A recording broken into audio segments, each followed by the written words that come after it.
done an excellent puja. Our group is going to chant some slokas which we learned from our guru teacher Anuradha. Sri Gurubhyo Namah.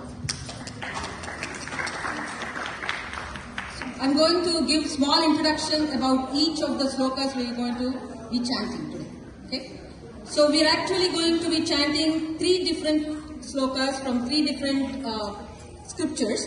So first, our group is going to chant 10 verses from Kanaka Durgananda Lahari, then followed by 10 verses from Stuti Satakam, and then 2 dasakams from Narayana. Okay? So here is a brief introduction about, very brief introduction about Sri Kanaka Durgananda Lahari. Sri Kanaka Durga Devi shines brilliantly on Indrakiladri in Vijayawada in Andhra Pradesh on the banks of river Krishnaveni. Devi is often referred to as Kshipra Prasadini. That means granting boons immediately. That's why we did Saundarya Lahari Homam today, hoping that we all will be blessed with great boons. Sri Vidya Shankara, another illustrious Acharya of Sri Sringeri Sharada Peetham, praises Amba with beautiful hymns, which is your Kanaka Durgananda Lahari. Here are a few slokas from this magnificent hymn. Go ahead.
Mudita Hridaya